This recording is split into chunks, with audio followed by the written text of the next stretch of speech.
freedoms. Everybody had conflicting fucking information. Yeah, it was awful. But I'm not gonna lie, I loved the pandemic. Like during that, I was like, my kids were already starting to not be home as much. Yeah. And It definitely made it was like a reset. It was like a reset. It was a reset. It was, and I was more creative than like. We're always busy. Like we work, we perform, we have a lot of friends. You know what I mean? So like we never are home. So it felt good to like I drew all my characters during that period. Really? Every one of them. That's fucking dope. And I said the same shit. Cause same shit. Either it was either gonna make or break you. Mm-hmm. Yeah. Like you either folded in, you were better version of yourself, or you're not. You're fucked. I feel the same way because my kids, the same thing, because my son had just graduated. That's the worst part for me is my hito didn't get his graduation ceremony, all that shit, Yeah, right? that was my daughter too. But I mean, at the end of the day, I mean, how big of a deal really is that, right? It's a big fucking deal. But for us as parents more, I feel like it is. My daughter was traumatized. She was the freaking leader of the poetry club, leader of the debate club, leader of, you know what I mean? Yeah, but now they got stories that they can tell. I mean, this is going to be something that's... They're connected to it forever. Maybe I'm just being selfish because I liked having my hitos right there at home with me. I was like, fuck, what are we watching today? We ain't doing nada. No one could go outside. Like, fuck, what are we going to watch? What was that tiger fucker on Netflix that everybody loved? He blew up over everybody watched that shit. I'm not going to lie, I watched that shit. I fucking watched that shit. I ain't gonna lie, I fucking watched that shit. How was it for you? Because Peter's out of state. It was probably different. It was a little rough for me. I had a hard time during the pandemic, and then that's when like a lot of crazy shit started happening or whatever in my life. So yeah, it was rough. The pandemic was rough. It definitely made you prioritize what's important. Oh yeah. Yeah. Mm-hmm. I feel like if you didn't look yourself in the mirror and say, do I like who the fuck I see and who's in this house with me? Like, it really, like... I didn't fucking look in the mirror because I wasn't even brushing my teeth, washing my face. I was just fucking in my fucking zone doing art. I didn't even want to see what I looked like. You know what I did? I shaved my fucking head. I shaved my beard off and my mustache. I swear to God. I said, fuck it. I said, fuck it. I did it and I was like, I'm glad I ain't going nowhere. You didn't recognize holy yourself. fuck. Hopefully we got another Was year. your wife off? She's like, what the fuck? What the fuck you do that for? The only other time I did that, I swear she was making fun of me because the only other time I did that, I don't know why the fuck I did it. I had to renew my license, right? And I didn't have a beard yet. I didn't have a beard yet. I just had a mustache. I had a mustache and a fucking goatee in the 7th grade. Yeah. So I didn't have a full beard yet though. But I'm like, man, I gotta renew my license. Let me shave my head. That's when I shaved it to the fucking bone and I shaved off my mustache. And I took my ID picture. That stays with you forever. I look like a fucking serial killer. I was like, they're like, you want this one? I was like, well, I mean, I can't put my hair back on my fucking face. I don't know what the fuck I was thinking. They're all, this ain't you, sir. So who the fuck is this dude? So during the pandemic, there was a good 3 months when nobody seen me, and that's fucking why. Because I had no facial hair, I was bald as well because no one was there was no barber shops open, right? And if they were, everybody was like, homie was cutting in a fucking hazmat suit for like $300. Like, you're like a fresh canvas. I was, you know what I mean? Reinventing yourself and shit. I was worried that my hair was going to grow back. Emerging from the pandemic. A new person, bigger beard. I was worried it was going to be gray though. I was like, fuck. No grays though. The homie's like, you use fucking beard dye. I'm like, no, I don't. I know, I got more grays than you, dog, and you got 4 kids. What this the is fuck? called fucking. This is called Spaniard and indigenous blood, my brother. It grows in thick and it doesn't really go gray for a while. Okay. My dad, I look at my dad as but a when it does, it's probably gonna go white. Yeah, it's gonna go. It's not like a stagger. I look for mine. I'm all, is that white hair? Do you pull them or do you leave them? No, I fucking leave them. I'm proud. That's the shit. I like that. I look at it the same way. I look at it. I'm like, I probably shouldn't be here. So like I'm here. I already got a fucking collection of muumuus, alright? Oh, I'm gonna be the fucking most smoking Mexican cigarettes. grandma that you ever fucking met. Like, I'm not gonna let my kids miss out on a grandma like I have. That's fire. Do you know what I mean? That's like, fire. That's dope. I even said once I have grandkids, I'm quitting music because I'm gonna be at all their shit. You know what I mean? Because you know they're gonna be Keeping the doing culture music. alive. You know it. Yeah. That's fire. That's I'm be there. You don't talk to my hito like that, all right? My mom's gonna have to cause that was my nana right there, 100%. Yeah. Like 100, except for she didn't smoke. My grandma smoked. My nana was nicer. Like my grandma, like later on in life, like she like it's crazy because when we were younger, fuck, we were scared of my grandma. Yeah. Fuck, she was fuck. My grandma. What the fuck are you guys doing? Get off the roof. I'm like, We're not even on the roof, Grandma. Fuck, we're playing basketball. But my nana, she was still mean, but not like my grandma mean. Yeah. But like later on in life, you know, my grandma, I don't know if it was just time, losing everybody, I don't know what it was, but my son met a whole different version of my grandma. Mijito Dominic, oh my God. I'm like, where the fuck, where were you when I was 4? He's all, I don't believe your stories, He Dad. doesn't. None of the grandkids believe our stories of Grandma. Stories. They don't. And she was fucking mean, Not my bro. grandma. My grandpa one time, I'll never forget it, because he used to like to fuck with they had been together forever, like forever. I don't even know how many years, but they both were together forever, right? Till they both passed away. And one time my grandpa, he's out here, Mijo, go light the fireworks, because we owned a bar out in San Fidel. So we'd go get the illegal fireworks and we'd fucking go hammer time. So he's all, Mijo, go light the fireworks underneath where, because you know the drive-thrus for the bars. Yeah. So I'm like, are you sure, Grandpa? Just go light them, Mijo. I was like, I light them. They start going off. My grandma, que mochito, what are you doing? I'm gonna call your dad. I'm like, Grandpa, and my grandpa's laughing his fucking ass off. I'm like, oh damn, she's mad at me now. She thinks it was me. Yeah, it's fucking crazy. I had a big ass family. Well, my grandma on my dad's side had 16 kids. Damn. So like 14 that lived to be older, but I have a grip of cousins. So like my uncles used to be all fighting us. You know what I mean? Like. Yeah. Bet on one of them, you know what I mean? 100%. Like, my grandma's house was always popping. I'm like, you guys, I tell my kids, I'm like, when are you guys gonna start having kids? Because we need to like replenish the family. Like, we had a grip of cousins growing up, and then my mom's side had 7 or 6. So you had a grip from both sides. And then my auntie had like 5 kids, and all of them had a grip of kids too. So both sides, it was fun. I feel that 100%. Families are getting smaller though. I mean, people aren't having kids anymore. I know. That's why I'm trying to get my family back together. Yeah. I'm like, listen. I feel that. Listen here. Our families were fucking huge. Like same from my mom's side and from my dad's side. Same. Because my nana, I'll never forget when I realized it. She had like 14 kids. And I was like probably like 10 when I actually realized. We're sitting at the table. I think it was like Christmas, and they were talking about all the kids, and I was sitting there, I was like, what the fuck? 14 fucking kids. That's a fucking litter of kids. They gave some of the kids away even. Serious kids. You got so many kids, you forget their fucking names. Well, I got 4 and I'm struggling a little bit here. Yep. No, I fucking love it. Honestly, like, I don't really like kids, but I like them. You know what I mean? Like, yeah. It's like a love-hate.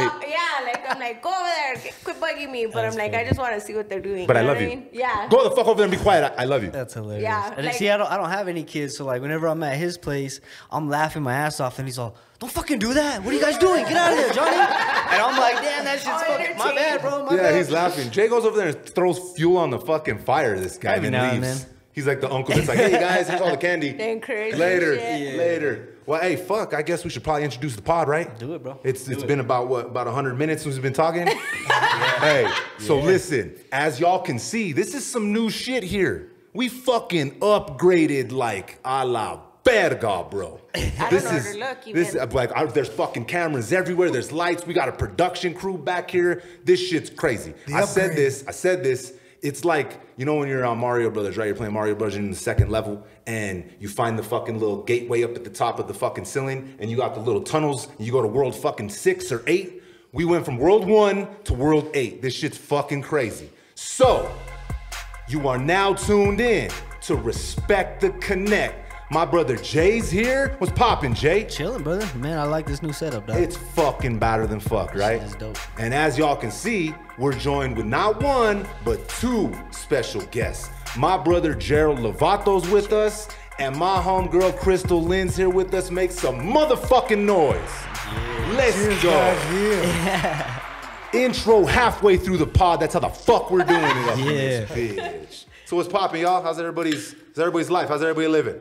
Congrats on the new studio, bro. I'm cool. impressed. Thank you. Yeah. Thank you. I couldn't, without the team, fuck, we ain't shit. Like, Yeah, it's dope. this is gonna take a lot of weight off my shoulders, because I'm not gonna lie, I was editing them all. I was doing the fucking thumbnails.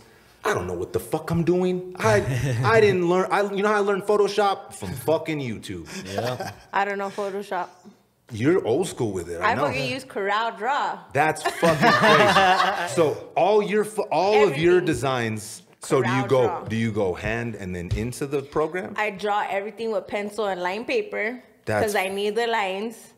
And then I take it to a light box, and then I take it with the marker, and then I put it into my computer. That's fucking And then I straighten crazy. everything out. It takes me a fucking long time. That's why I say everybody's all drop some more characters. I'm like, no. First I gotta create the motherfuckers, then I gotta drop them. Like, they take me forever to make. You kidding me? That's for those of you guys that don't know, Crystalynn, their fucking company, good company, some of the dopest gear in the state. I ain't even gonna say the city, in the state. Shit's Appreciate fire, that. fire. And as you can tell, she loves it and she puts all kinds of work into it because she's hand drawing that shit. You know what I do when I need a new design? Hey, Jesh, brother, I got this idea.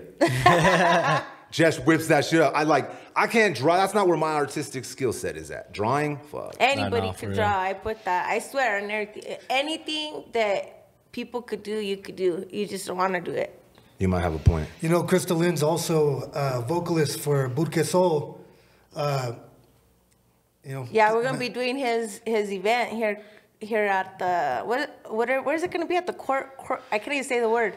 Well, it's going to be at HomeWise at 500 2nd Street, right off of 2nd and Cole. It's Right? the Burque Unite. Oh, I Burque thought it Unite, said yeah. something aquarium or No. The fucking aquarium. I got season passes for that shit. So but that I guess, man, we'll jump straight into it. So Gerald, dog, give the people that don't know a little bit backstory of yourself, my brother.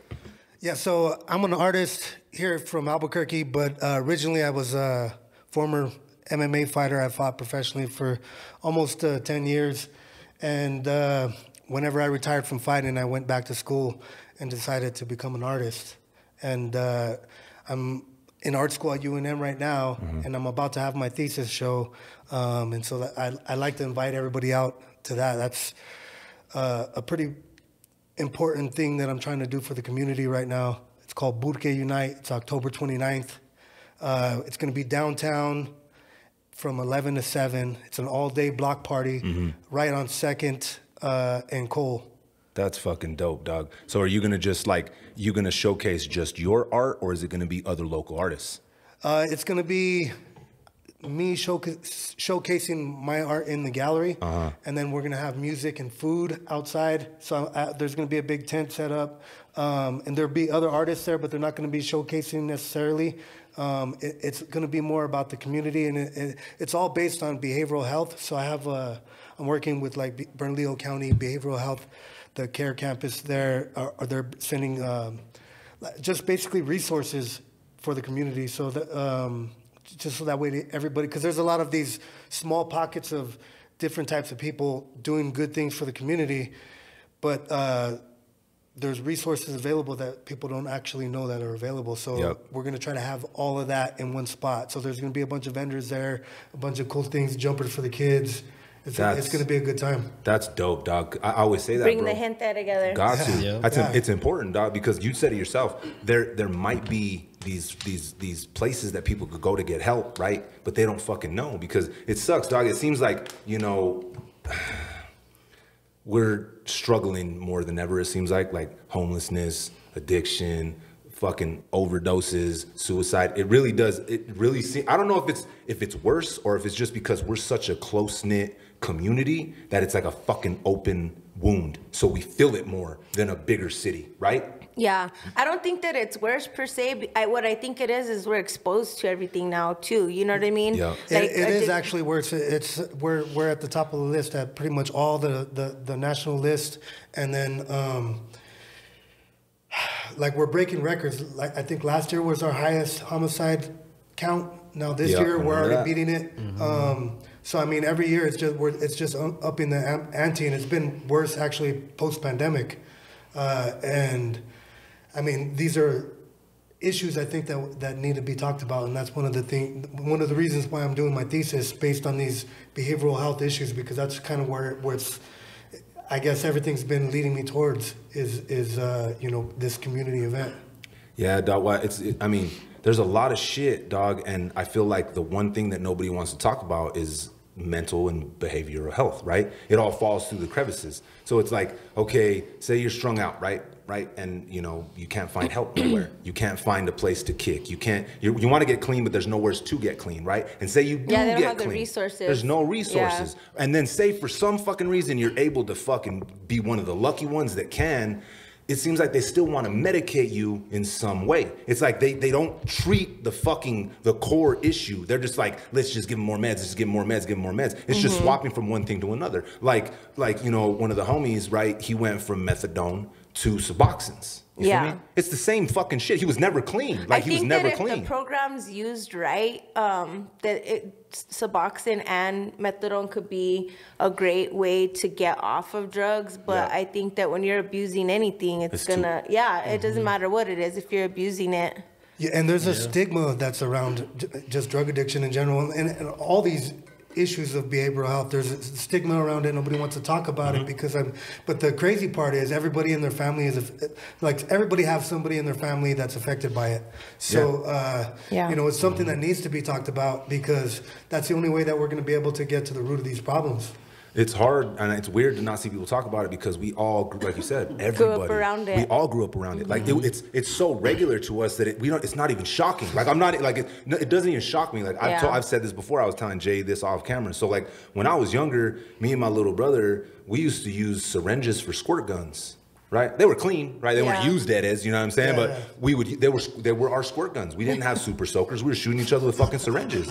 That shit shot far. We were able to fill it up right away. But it wasn't crazy it was not abnormal. That shit was regular. That's why I said to me, like, it doesn't seem worse because I'm not really around like a lot of addicts now, but when I was younger, I was around a lot of people who... Yeah, when I grew up, my entire family is addicted to heroin, so I've been around it my entire life. Yep. So that's one of the reasons why this is so important to me, because now it's not actual heroin, it's fentanyl that's affecting our community. But it is still the same thing. I mean, it's just a different form of a way that's killing our It seems worse. It's worse than ever. It seems worse. I think... you can't convince me that fentanyl isn't a fucking biological weapon out here in the streets. For real. I grew up heroin addicts. It's a part of it. It's not abnormal to me. Like I swear to God, that's like regular life, right? Yeah. But the amount of people over the past 3 years that I've had to bury because of fucking fentanyl is fucking unbelievable. It's awful. Yeah, me too, man. Yeah, I'm with you. It's unbelievable. And it's like I was raised to know when someone's overdosing, right, how to handle the situation, right? First time I brought somebody back from an OD, I was like 6. Yeah, put some ice on there. Yeah, put some ice. Shove a fucking ice cube up his ass and keep him awake. Throw him in the... And so we knew, right? We knew. But it seems like a lot of these youngsters now that are fucking around with fentanyl, they don't know. They put somebody in the other room. Well, I think that's why it's important to have programs that keep these people alive. Like their lives are still important, and you know what I mean. Just having a I can't think of what it's called, where they Narcan. So there you go. Having Narcan. I was just thinking that. Bernalillo County Behavioral Health, they're going to be there. They're going to be passing out Narcan. There's going to be other resources there, not just for drugs, but also like violence. There's going to be somebody there that is giving out locks for your guns. Yeah. You know, I mean, there's other ways to help with all these different issues that we're having. And I want to make sure that the resources are available for everybody, at least so that way you know that they're out there. That's dope, dog. Yeah. The fact that you're trying to do that while still like shedding light in a positive way with art and bringing the family together, like Crystal said, all the gente, you know what I'm saying? Like, it's important because, everybody always wants to talk negative. Yeah, I understand. Everywhere has fucked up shit. Mm-hmm. Not just fucking Burque. It's not just here. No. But the reason I say is I feel like we're such a close-knit community that sometimes it feels more like raw. It's like an open wound because like every third person you know somebody, right? Yeah. Whereas you move to bigger cities, it's like more removed. It's more spread out. So it happens maybe more over there, but we feel it like a lot down here, even if we're not super connected to the person that's going through it. Mm-hmm. Yeah, for me, these last couple years at UNM, I've suffered a tragedy every single semester where I lost a loved one. In 2020, right during the pandemic, my brother was murdered, and that one was hard because I mean he's my little brother. Like that was a rough one. And then we're in lockdown during the pandemic. Damn, brother. The next semester, his son, my 16-year-old nephew, gets shot at a party. I mean, a random drive-by. Well, I don't know if it was random, but one of these kids just decided to shoot up the party. And that happens often. It's too often. It happens often. Yeah, it was all over the news. And you know, and he was a good kid. He didn't even drink or, I mean... It's always the good kid that ends up getting the fucking straight. He had so much potential. Fuck, bro. Yeah, and then you know, and then next semester, my daughter's mom, they're living in Denver, but she committed suicide. So then I had to like deal with that. So all the you know, while I'm making all this work for this show, I've been having to still grieve and still like deal with these new losses. In the middle of the fucking pandemic, all that happened? Yeah, that's been fuck, brother. And then just recent. Yeah, just recently, another good friend of mine, he owned a barbershop. He ended up getting shot to gun violence as well. I mean, and he was planning on doing a lot of good stuff in the community and everything. Like he had just bought he bought a building in Barelas, and he was building a gym in there, a fight gym, and I would go over there and train with him. And we had a few people that would work out with us, and then what his plan was to open it up for free for the kids from the community to keep people out of trouble. And you know he got taken out a little too soon. My shit's fucking awful, dog. Like, but I mean, yes, it's. I know that it's not just me going through all this. I know that, like, because every time I go somewhere, I'm running into people and they're like, hey, yo, I heard about your nephew. Yeah, the same thing happened with my primo or, you know, my brother. Or, like, everybody's I have a lot of friends that have lost their kids. It's shit. That's literally the scariest fucking... Oh, my gosh. It's so fucking scary to me that I don't even like even entertaining the thought. Like, it's fucking awful. Like, I always tell, like, I got 4 boys. My oldest, you know, he's 20. When he leaves, I'm like, hug him extra tight. Mijo, I love you. Like always. I never, ever, ever, ever send my kids away from me without extra. You know what I mean? Because I've lost people too like that. Yeah. It's scary how it's scary, and that shit to me with my kids, that's the scariest part. That terrifies me. That's the only thing I'm scared of. I don't give a fuck about nothing else. I know, I can't even sleep until my kids are home. For real. Like, you know, when I lost my nephew, I think that one was probably the hardest. Just because, I mean, I don't know if it was because I was mentoring him. I don't know. Try to keep him on the right track. I don't know what I could have done, but I mean, I ended up losing my job and everything. I almost dropped out of school. I almost quit art. I almost quit everything. Like there was one day when I had a breakdown. I called Crystalynn. Crystalynn had to come over there. I was crying, everything. Like I was in a dark place. Like I was ready to commit suicide myself because I couldn't even, like, I don't know. I couldn't figure out how. I was like, why am I even making art?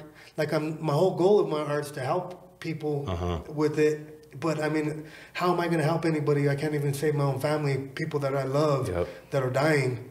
You know, and that's why this event is so important for me, because I need to bring up all of these conversations need to be had, not just here in the podcast. I want them to be had there at the show. So what's going to happen is I'm going to do a performance inside the gallery, like when the gallery opens, and then I'm going to go outside to do my artist talk. And during my artist talk, I'm going to keep it open for them. So I want the community that's there to be able to have a voice. So that way, if you want to say something, you want to share something with us, if you want to, you know, talk about your nephew or you lost somebody close to you, I want your voices to be heard, because I mean, it's important that we are the ones that talk, because we are the community. We are Burque. We are Albuquerque. And I've been to a lot of these city meetings and different places, things like this, and I look around the room and I don't really see my community. Because they're not fucking there, and they don't know how to represent us correctly. That's why the shit isn't right. That's why the shit isn't right. That's kind of why I'm like, even with my son, you know, like, he's on the Senate at UNM, and he had a hard time with it at first. He was just like, I just feel like I don't belong there. And I was like, you fucking belong there. What the fuck are you talking about? I'm looking at me and you say that you belong there. What do you mean you don't belong there? You belong there. You worked hard. You made all those bizcochitos or Grandma Marianne. You hustled for your spot. What do you mean? Yep. You belong there even more so because you need to speak on behalf of the kids that were just like you.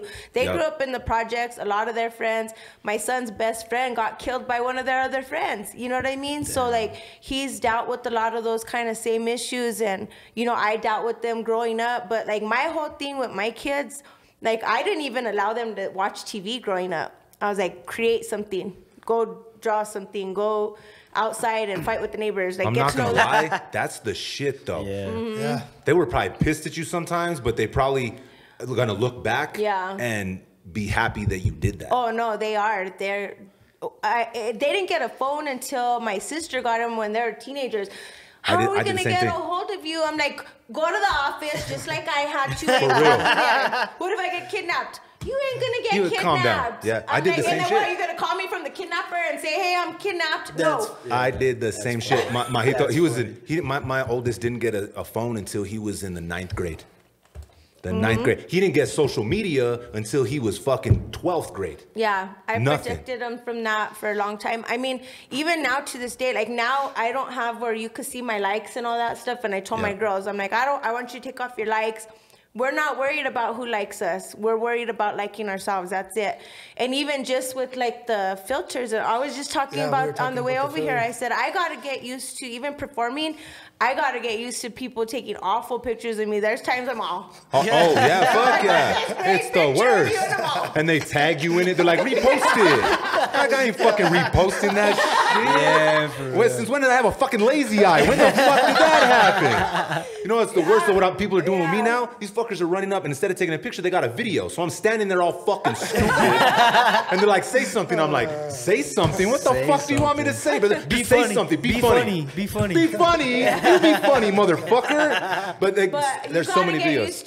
This was the point of it. What I was trying to say is like, this is my fucking face. This is what I look like. Like, this is my fucking double chin. This is my fucking nappy ass hair. I didn't even brush it before I came. You know what I mean? Like, it's like, this is who I am. And I gotta I gotta look at myself in the mirror and be like, you're a bad motherfucker. Like, it doesn't even matter what you look like. You're a fucking bad motherfucker because you just are good at your soul. And that's what you need to work with. My kids, like my daughter, she wants to be an educator. And my other daughter, she's an artist, sick artist, lazier than fuck. But once she like taps into it, I just know, you know what I mean? She's gonna be huge. And it's just like those kind of things. And that's another thing that G and I were talking about even before all this came up was like, how do we get, this might sound fucked up, but my kid's dad passed on when they were young. That was probably one of the best things that happened for our life. In a way that like they got death benefits, so they were able to do things nobody else in the community was doing. So I put them in mixed martial arts. That money went towards them 100%. I put them in guitar, piano, like they were in everything. You know what I mean? So I was able to do that for them. Well, if you put kids, and all of them are going to college, graduating. You know what I'm saying? Like if you give these kids what they need, they'll exceed. You know what I mean? We talked about there being pockets of people doing positive things in the community, and you know what I'm trying to do is make changes on a macro level, but there's people every day that are making changes on a micro level, like with like Crystalynn with her kids. I mean, but just raising them right, because a lot of that we're missing. Everyone's getting raised by the iPhone, by this is mom and dad. Everybody, they're just, the kids are on TikTok, and you know that's the babysitters. And it's fucked up talking about like filters and all that stuff. Is it gives people a twisted perception of themselves, right? How you ever going to be comfortable in your own skin? Like, especially if you're like, oh wait, hold on, let me get this filter first. I mean, none of us want to fucking look like shit, like lagañas in your eye and a booger and shit. Like, fuck half your face. Nobody wants to look like that. But once you accept the fact, like, hey, this is me, right? Yeah. Like, everything about you is you. And once you Yeah. accept that, you realize there's nobody else out there that's you. You have people that are similar and you guys grew up the same way, but you're one of fucking one. 100%. That's special as hell. Look at Frida, homegirl had a sickle one eyebrow. She didn't give a fuck. One of the best artists. Hey, Right. She looked like Anthony Davis with that one eyebrow across. Killer though. She's gonna be known for. I mean, she'll be a legend for the rest of Forever. Forever, yeah. And Like it didn't matter that she had a fucking one full eyebrow. Hey, and but a mustache, it even. separated her. Yeah. People are like, oh yeah, that chick that fucking paints crazy and she has fucking one One eyebrow. eyebrow? Yeah, it separates you. Yeah, if for you sure. if you're yourself and you lean into that, you instantly separate yourself. Like, I Right. remember when I was younger. We all go through that phase where like, man, I want to be with the cool kids. I'm not cool. Fuck, I ain't got no money. I'm broke as shit. You fucking lay away from Kmart. I'll never forget like when the rich kids were like, oh, those are from Kmart. I'm like, yeah, dog, they're from Kmart. What the fuck's wrong with Kmart? They're like, nah, you ain't got no Nikes. You got Jordache. I'm like, yeah, dog, we shop at Payless and we get Kmart clothes. Yeah. And I was like, damn, we're fucking broke. Fuck, I didn't know we were fucking poor because money in my house, that was not what equated us being happy. Like we lived fucking rough. We didn't have a lot of money, but I wouldn't change my childhood for fucking shit. Me neither. Even the worst parts of it, I would not 100%. change it. So, but like neither. once you realize that you're one of one, right? Yeah. Fitting in with the cool kids when you're like, I don't know, probably like 7th grade, maybe I went through that phase, like, man, I'm not cool. I want to be the cool kids, fuck, I'm a loser. But then you realize once you like are like, fuck them cool kids, then all of a sudden people are like, oh man, you're kind of cool. Yeah. The moment you accept who the fuck you are, Yeah. you're cool. You're and instantly it's just cool. like kind of teaching those kids that, like, I love what G's doing with the community is just like, look, this is what I come from and I'm still able to do this. I still went to college. You're like, one of my favorite people in the world is Mother Teresa. And one thing that she said, because I would be like, oh, I'm going to change the world. I'm going to do all these positive things because I came from an abusive home. You know what I mean?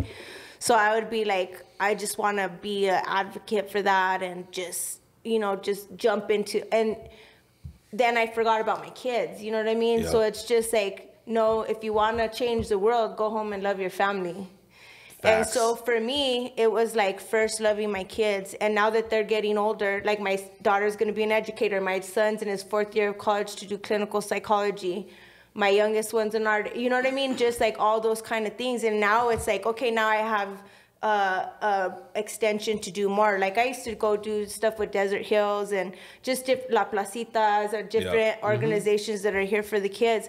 And I never would post about any of that stuff because for me it was part of my healing and stuff too. You know what I mean? Like, and when I would go there, I would tell them that. I'm like, I'm here healing too. Like, this is part of my healing. Like, talking to you, I feel like I'm talking to myself. You know, it's like, cathartic for me when I do it. The type of work that I'm doing, that's kind of why I do it, because it's helping me. It's helping me heal. And even making this art, I don't make art actually like to sell. Like, I'm making it because I'm trying to heal. Like each one of my paintings or even some of my photography or whatever, it's all about healing for me.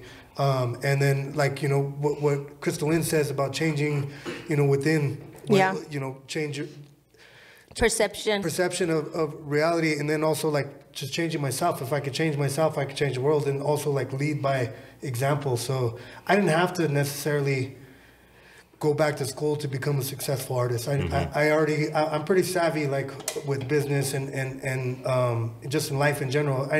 I could have made it without that, but I'm doing it to show that it can be done. What I would like to do is almost like a roadmap. Here's how you do it. Like, you know, to, like, you know, there's a lot of people out there that don't know the steps. They don't know the steps. No, I didn't. No, fuck no. So I'm just kind of like laying out a path here. That reminds me of when I first started recording music. I didn't know what the fuck to do. I didn't know what the fuck 16 bars were. When you first started? What the fuck's a hook? Was that 16? Hold on. Let me 1, 2, 3. Let me count it. I didn't know, and there was no roadmap. Like there was like, I'm like, who's recording? And the only person that was recording was fucking Q. Q was the only person that let us get in front of a microphone, right? Earlier on. Yeah. I'm like, And I showed it to the studio, and he's like, all right, let's see what you got. And I was just spitting. He's like, that's dope. Where's the hook? I'm like, I don't know, bro. What the fuck you mean? What the fuck? What? He's all, What? he's all, yeah, he's all, that's just 3 minutes of raps. I'm like, I know, dog. I'm a rapper. What the fuck do you want from me? Like, and he's all, no, you got to break it down to 16 bars. He's all, I'm like, what the fuck? What the fuck is a bar? So there was no roadmap, right? There was nowhere to find beats neither. I was stealing beats off of the end of songs and looping them in my Sony. Remember those Sony boom boxes with the mic, the speakers that came off and you could extend them with little wires? I would use those joints and like a recorder and record the ends of beats and just loop it. And so I could just spit. You had to have the 2 tapes. Had to have the 2 tapes. It did. No. I had a tape recorder on the other side, right? Oh, so I could go in the middle and spit my rap. So I was like, man, I'm about to blow up. I'm about to make it. But there was no path. I've never wanted to blow up or make it. You just wanted to make music. I just fucking like writing music. That's Honestly, it. I swear that's always been me too. Yeah. I don't give a fuck if it's. I don't. That's never been my goal. Was to like be super famous and make it. Yeah. With That's music. how I feel with my art too. Yeah, I don't it's not even care. about Like that. I just love it. I know that I'm gonna be an artist in some capacity, but probably not your traditional artist. Yeah. Like selling my paintings or doing commissions and stuff. I think it's gonna be mostly. Probably in service, like working with people and part of your healing. Part of my Look healing, at yeah. my son. My son plays flamenco guitar, classical guitar, and he only plays it for him. I'm like, bro, you don't have any lessons. How expensive was it to put in lessons and you only play it for yourself? Do you have a little studio set up for him? Can you record it? No, he just like he is obsessed with psychology. Like he wants to understand people. Okay. He wants to understand why the fuck we are the fuck we. That's where the money's at. Yeah, not in the music. I don't even know that he's like really worried about all that though. Like I think that he he's not just genuinely materialistic. cares about people and just trying to figure out like why we are the way that we are. That's try rare. to understand. That's dope. You know what I mean? Like he's been through a lot. Like he lost his dad, and they love their dad. You know, even though he died when they were very young. He still wants to understand everything, you know what I mean, that there is to understand and project that out into the community. And yeah, I've known Crystalynn and her family for years, and it's kind of cool to see her son there on campus and run into him and stuff. That's a trip. He's like, vote for me for Senate, vote. I got you. Yeah. Shit, that's dope though, and that's rare because most people get into like their profession or whatever their career is because it's monetary gain, right? Yeah. And I think that's where people lose sight of like. I think that's where people like get tired and get burnt out with what they're doing, right? If you're just doing it for money, it's never gonna be enough. You love it. It's never gonna be enough. It's never gonna be enough. You could be fucking balling out of control, or you could be broke as fuck, right? Oh yeah. It's never enough. That's never gonna fill the void that you're trying to chase if you're chasing it for monetary gain. Yeah. 100%.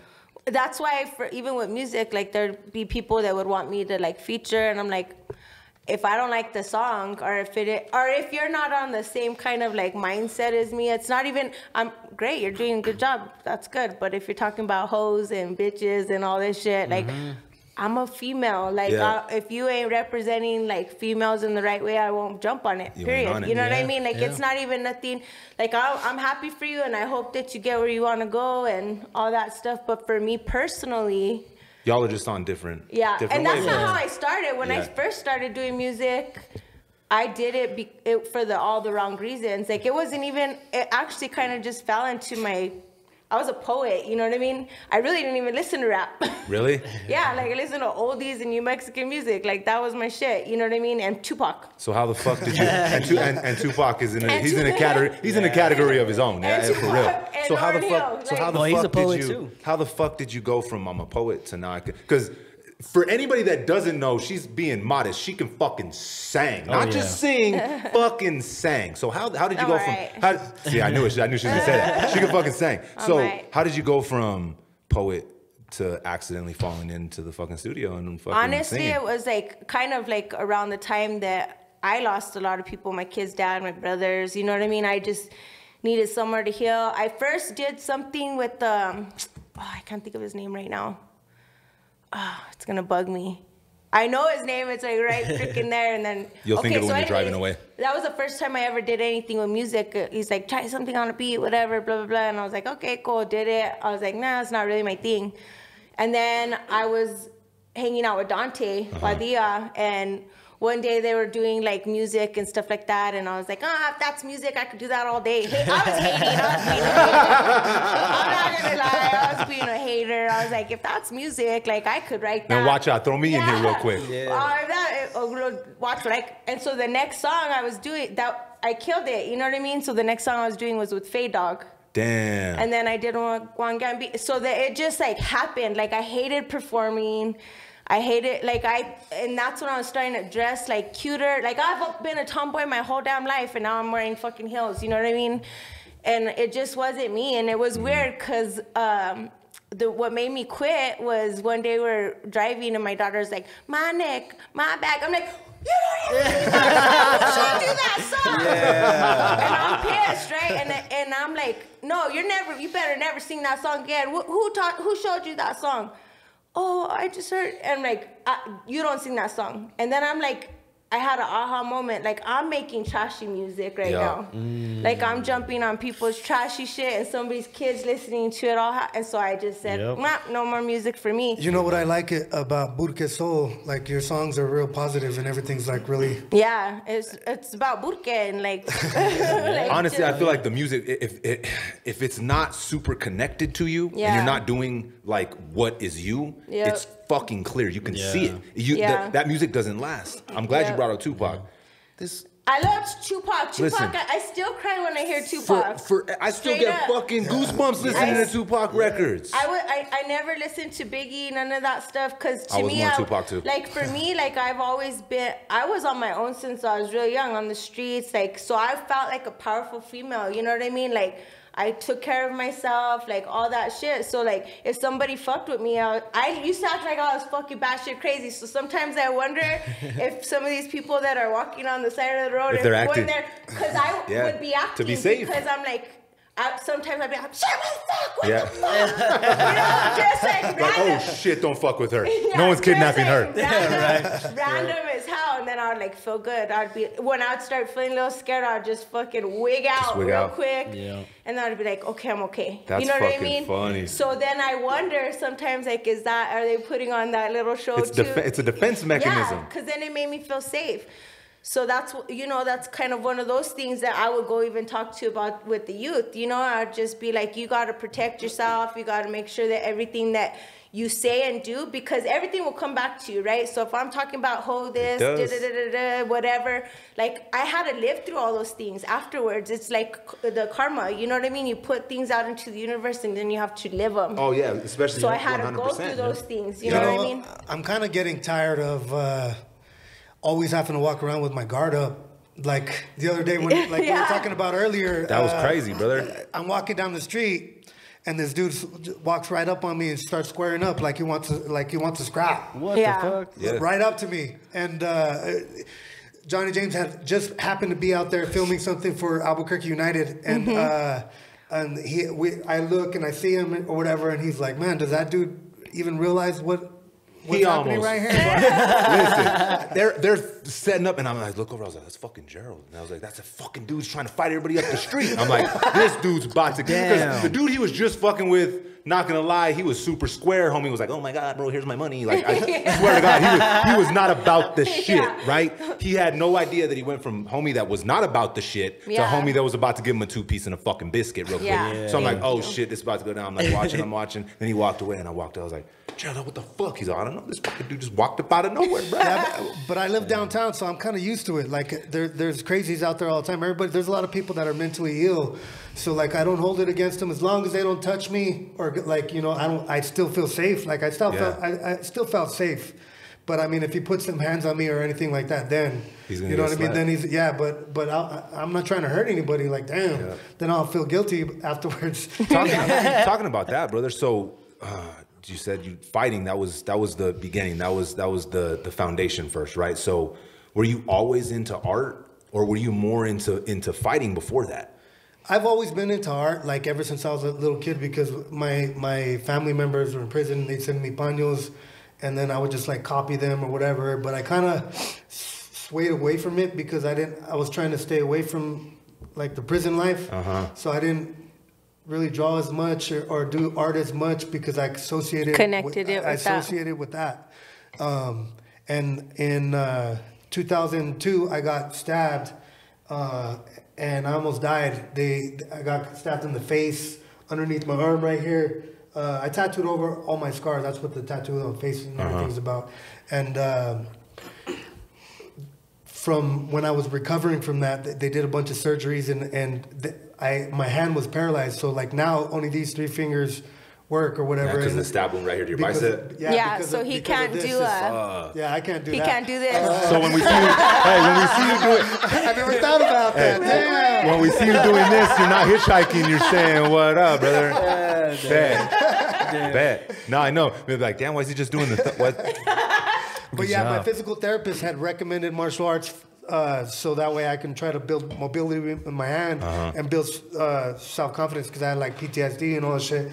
And then, it just fighting just kind of took off for me. I didn't even know I was doing mixed martial arts, because back then it wasn't really a big thing. Diego hadn't went on the show yet.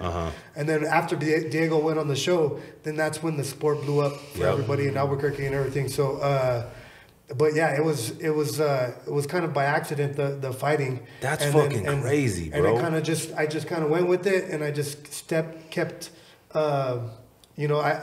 I've always wanted to give back to the community, and I kind of did it with fighting. I was teaching a kids program, and whenever I retired, I wasn't getting the same kind of fulfillment from it, and I needed to figure out what was wrong. I had like my midlife crisis, and then that's when I decided to go back to school for art. That's a trip, but I didn't know that that's what I was gonna do. So, do you feel happier now that you're not fighting versus with the art? I wouldn't say happier. I mean, I'm content. I feel like more fulfilled. I'm on a mission for something. I have purpose in my life. So I wouldn't necessarily say like happier or that. Like I don't really associate it with that. Like that. It's more about just Purpose is happiness.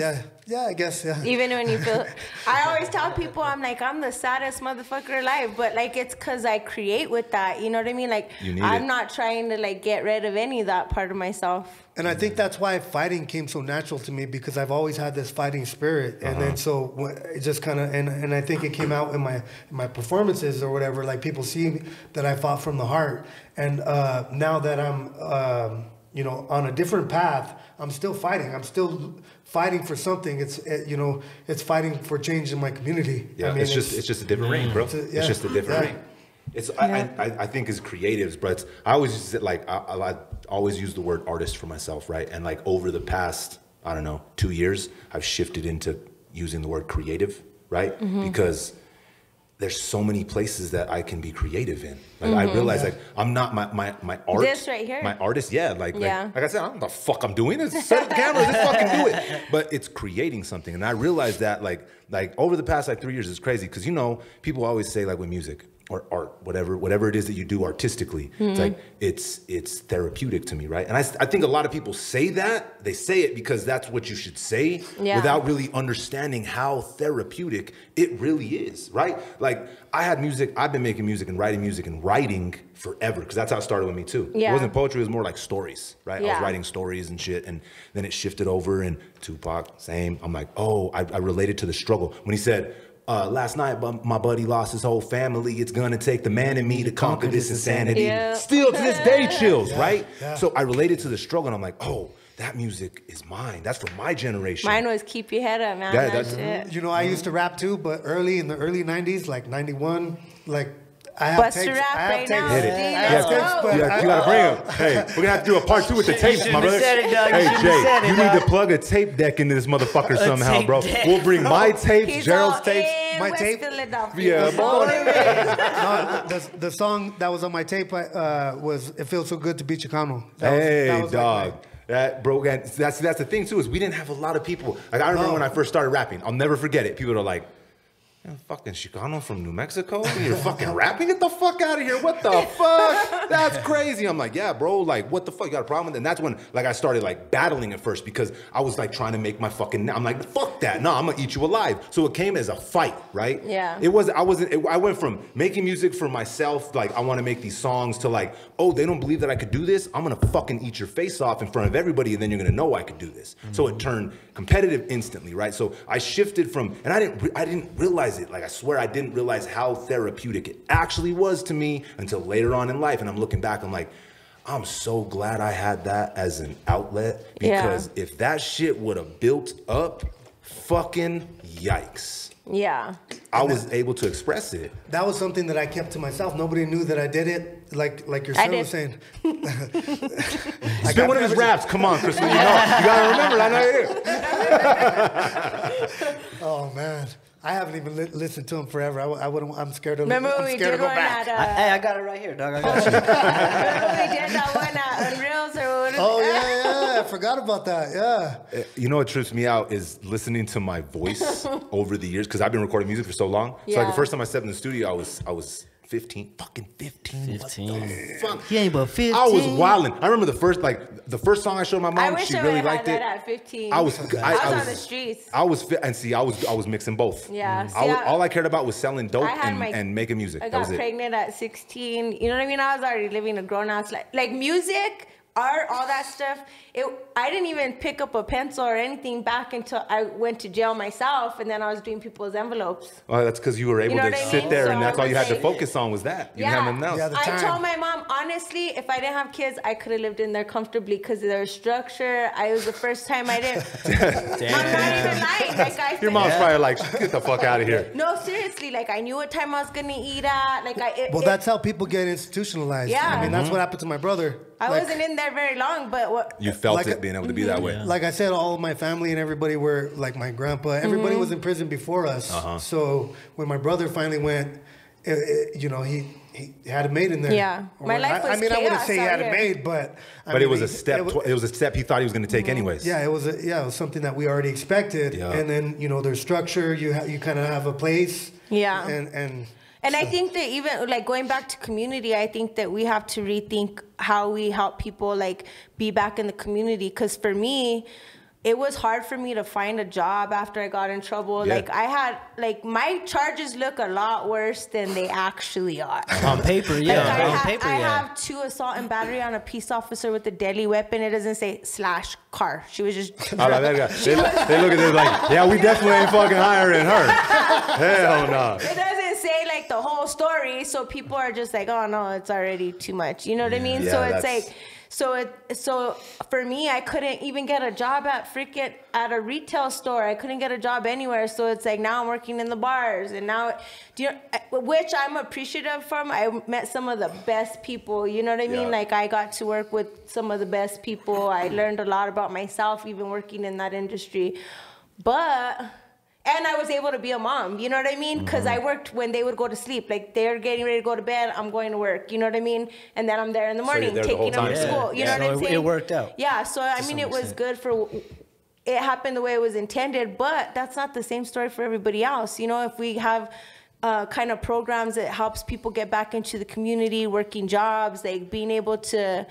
I'm a hard worker. There's going to be a reentry program. They're going to set up at the show too. There's other, I guess, other realms of behavioral health that we're also going to explore and provide resources for. That's so fucking dope. Bro. Yeah, they need that. Because I went to do like an artist talk there because they had like a little art program at the it's basically a halfway house. They don't call them that anymore. But that's what it is. And one of the things that happened to me while I was there is I didn't realize how triggering it was for me. Like just being around, all these dudes just got out of prison. You almost talking. You're like, because there's this machismo that goes on in our culture, and I do the same thing.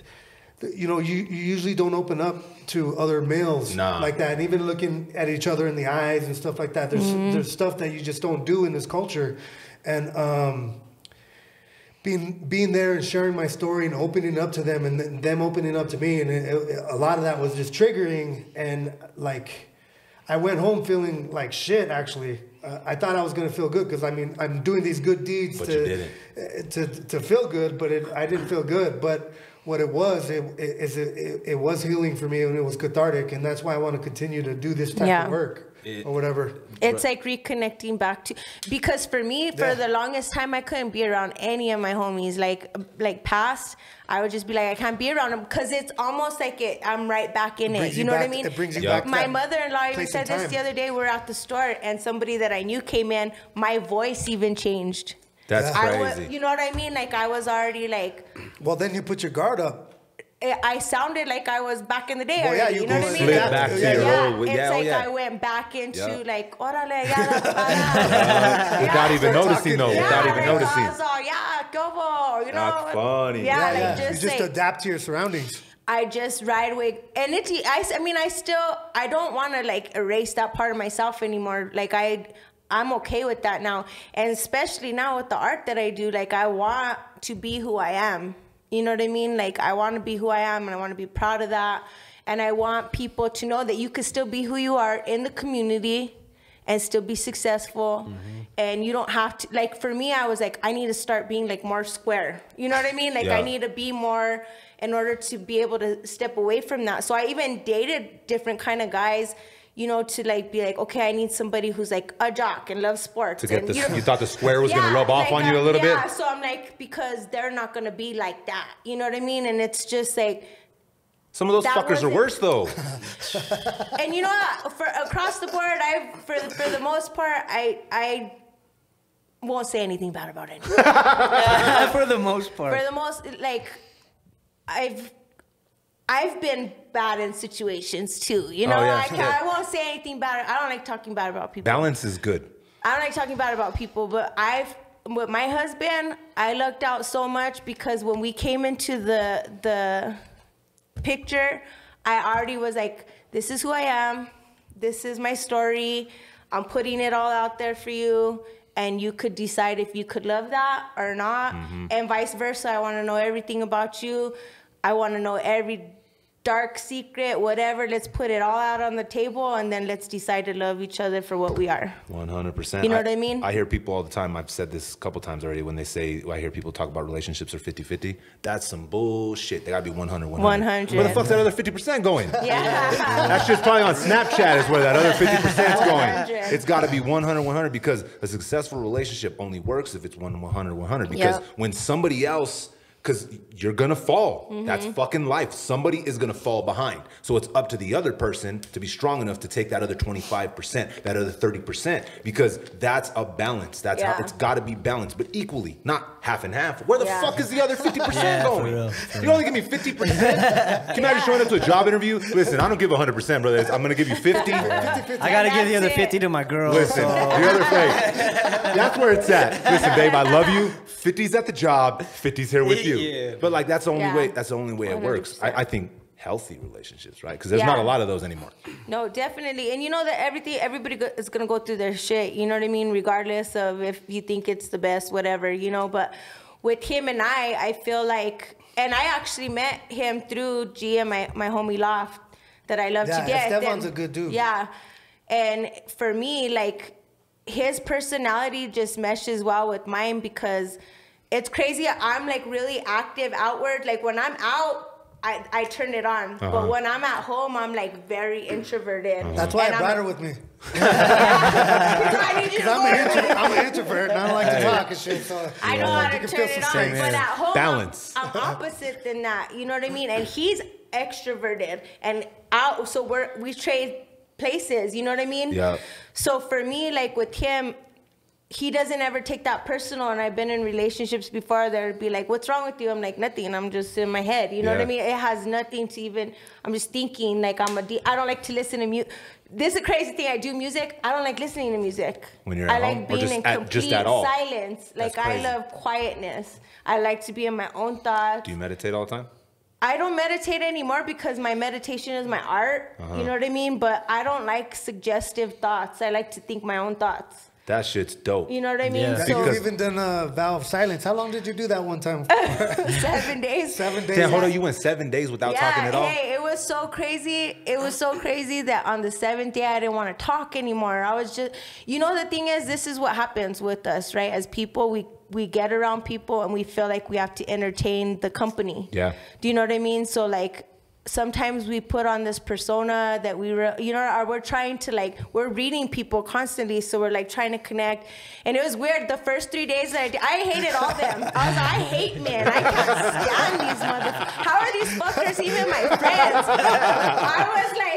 I was becoming so judgmental. She was turning like a monk. That's fucking funny. So the third day, I was like, my friends hate women. They hate women. And I'm a woman. And how do I even hang out with them? How are we friends if you hate know what women? I mean? Yeah. And then I was like, this isn't even about them. Why am I I did this for me and I need to just go back into myself, So then the experience changed because it was I can't give anybody, I can't put expectations on anybody.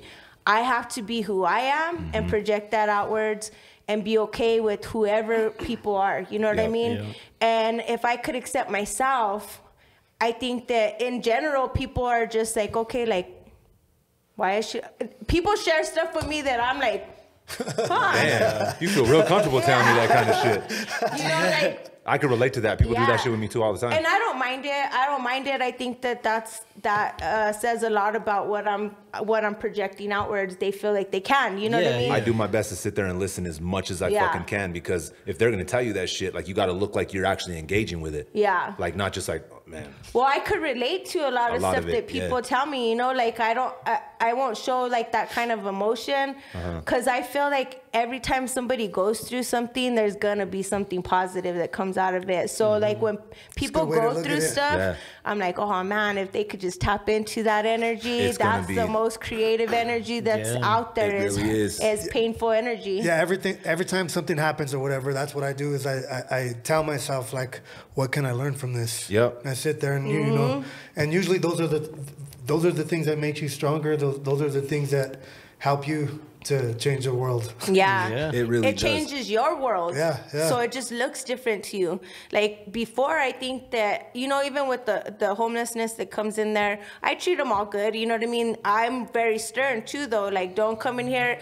If you want there's this homie that goes in there and he wants free stuff all the time. I'm like, I work hard for this shit too. You're gonna have to sweep or something. You know what I mean? That's dope. I have him clean out the whole back, and he'll get his little hat, whatever he's gonna get, and then I'm like, when the kids are here, I want you to just walk in and walk right back out. If I'm not here, nobody's gonna give you anything. You have to come when I'm here and I will hook you up, but you're gonna have to do something for me too. And it's almost pride. They feel good about it afterwards. Yeah, you know for real. I mean? So to talk about free shit that we're talking about, I was saying earlier how I don't sell any of my artwork. Well, I have a painting that I'm gonna be raffling at the show for free. You get a free ticket. When you walk in, you sign the guest book, they give you a free ticket, and at the end of the show, we're gonna do a raffle, and so somebody's gonna be able to walk away with one of my paintings. Oh, that's dope. Bro, so, your artwork is ridiculous, bro. Hell yeah, thank you. It's intense, bro. I think it's Bruce Lee. Oh yeah. Dude, that shit is sick. It's clear. I painted that. Fucking clear. I painted that when I was in San Diego. So my art's changed since I moved from San Diego back to Albuquerque. But I was by the water. I was living in Ocean Beach. So that and part of what I liked about Bruce Lee is he had this interview where he was he was talking about being water, and One he of would my say favorite quotes. He's like, you put water in a cup, it becomes a cup.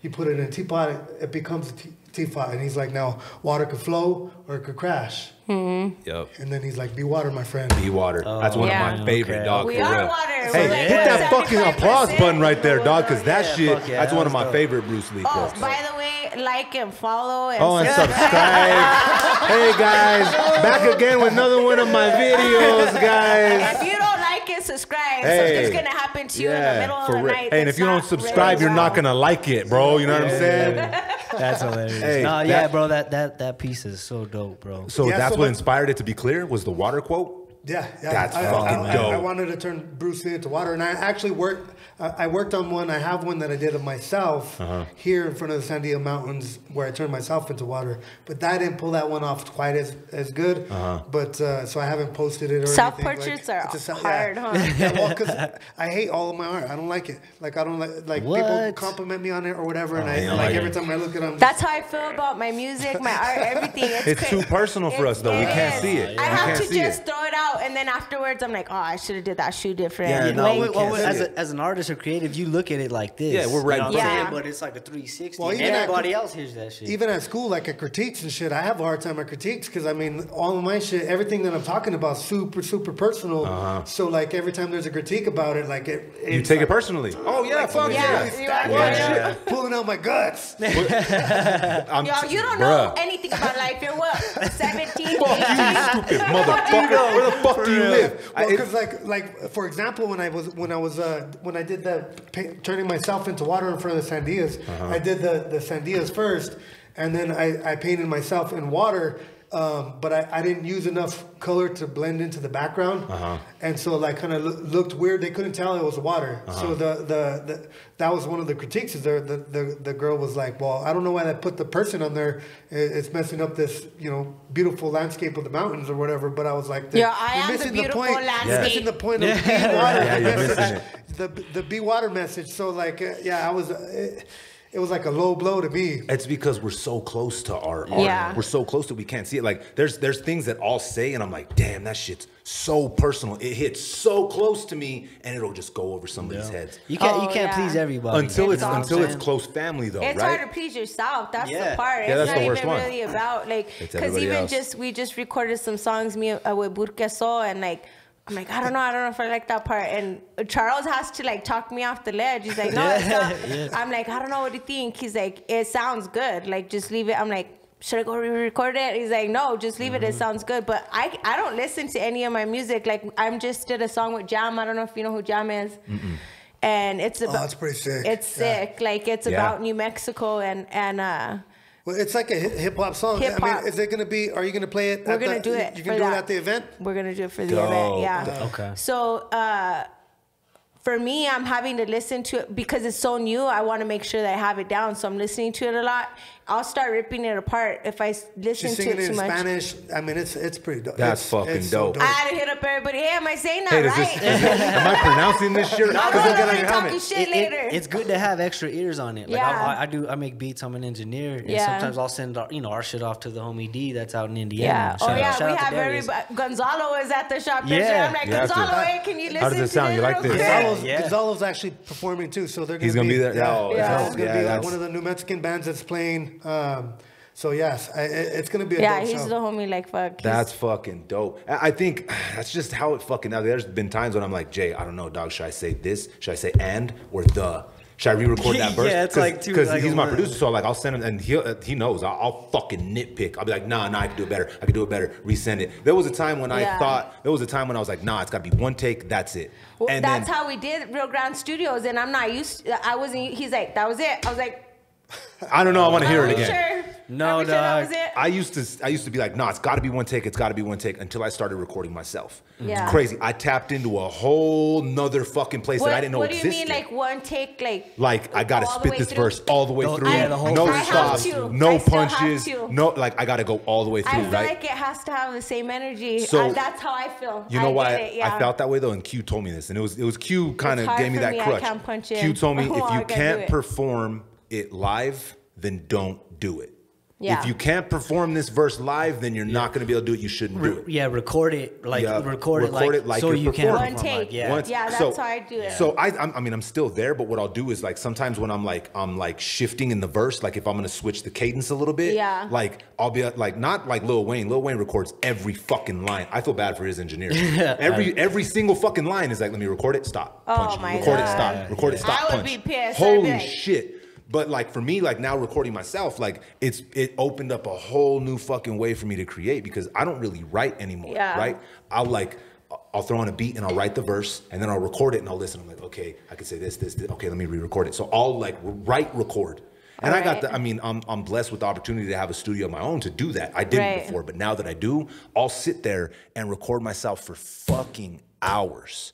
I'll be like, let me try it like this. Let me try this word. Oh man, you can't sing, but kind of try and sing a little bit. Like I'll toy around with so many versions of it and being able to record myself and delete it and start with a clean slate. It's like being an artist to be able to paint it and be like, I like this, but let me restart and let me do it like this. Same shit. I mean, that's what they're doing now with digital art. It makes it easy. Yeah. You know what I mean? It makes it easy just to. You know, you know what I still do though? I'm not even gonna lie. Even though I won't write things down and I'll record it. Every single time, it doesn't matter how many times I've recorded it. When I'm done, I write that shit out in my notebook. Because by the time I've recorded it and I've written it down, it's there. I'll never forget it. I write everything because like I still think of everything in a poetry manner. So like what I'll do is I'll write the poem and then I'll take words out depending on how I'm gonna do it to match the song. Yeah, so that's like. What I loved, so I used to work with Mike C and Pocket Honor. Shout out to Mike C, one of the best producers. So one of the best producers, yeah. 100%. And what I loved about working with him is I would come in, like, especially with Pocket, I would come in and I'd be like, okay, I have this idea for a song. So I'd be like, can you do like something like, like that's what I have in my head. Do you think you could create that? And he'd be like, watch, do it again. So I would write the song prior and he would create it to the words that I made. So it was just like, I had the idea in my head and he's like, I didn't know people didn't do that. That's not, you know, like for me before when I was recording, a lot of the times I was doing other people's music. So I was like, just let me hear the song and then, you know what I mean? But I always like, I didn't know how the process worked, to be honest. Like, it's just like, oh yeah. So when people are like, let me send you a beat, I don't even like, a lot of times I'm like, what do I do with it? You know what I mean? Like, I don't even, same thing, 16 bars. I'm all, is that 16 bars? Does this work here? Yeah. It's better in this, especially when you're collaborating. Yeah. Being in the fucking studio. It's a vibe. Yeah. It has to be a vibe. It has to, I don't like, you can do it, like it can work, but I like creating there. Well, this last song that we just did, he sent me the beat. I said, fuck yeah. I was so pumped about the way it sounded. I was like, oh yeah, for sure. That's it. Like, I'm gonna write. He's like, hits me up. I already wrote something. You were ready to go. Yeah. You know what's crazy is, I mean, I've lived in other places. Like I was saying, I lived in San Diego. I lived in Boston. Like, I've been to these different areas of the country, and I feel like New Mexico has like some of the best talent. That's undiscovered talent. Like I've seen so many people, so many good artists come from here, and they're still not discovered. Yeah. I you know what? And I say this to fucking everybody that'll fucking listen, and if they don't, I still fucking say it. It's our fucking culture. Yeah. That's our most underrated asset down here. Yeah. Because you go other places and it just doesn't feel the same. Move to San Diego, right? Yeah. Remember? Because I didn't even know people did reggae here. Yeah. I love reggae because it's like oldies, but it has like, you know what I mean? It has like the feel of music that I love. It's got like a positive vibration I love soul. To it. That's the type of music I like to listen to. If I'm gonna listen to music, it's soul. You know what I mean? So when we went out to San Diego, we're out there, and just me and my husband. I'm like, yeah, just play the drum. I'll just jump up there and do some shit, you know? Yeah, we're doing drum circles right there on the beach, and everybody's like starting a band with me right there. Right there. That's fucking dope. Let's go then. All right, I'm moving tomorrow. Pack the shit. Let's get the fuck over here. That was the plan. I was gonna move out there. So the reason I did it was because my mom was losing her business, and she did embroidery and screen printing my whole life. I hated it. Hated it. Now look what you're doing. Yeah. Now I can't even imagine. Like my mother-in-law, when I dropped the song, she's like, "Oh, now you're gonna have to find somebody to run good company while you go out." I was like, "I'm gonna have to find somebody to perform for me." Just do they got the I seen a hologram of Tupac. You're straight. I'm gonna have to find somebody to go and do the songs for me. They could zoom it from your living room. You could perform on a big iPad right there in front of you. I love creating. I just love it. I love just being in my zone. I love creating these characters and that culture of creatives that we have here. That, you know, like you were saying, creatives, not just artists, creatives. I'm saying like videos, everything. Everything. Yeah, look at edits. Fucking dude's a beast. Yeah, people are just brown. Ridiculous how good people are here. Oh, it's crazy. And a lot of them are undiscovered. A lot of people go undiscovered. And you know what's crazy about that is our like measuring stick for success. Right? Yeah. Like I think it's fucking skewed. I think it's fucked up, right? Yeah. I think success, people look at it like, from my perspective, a rapper, right? So for me to be a successful rapper, I should have my music on the charts.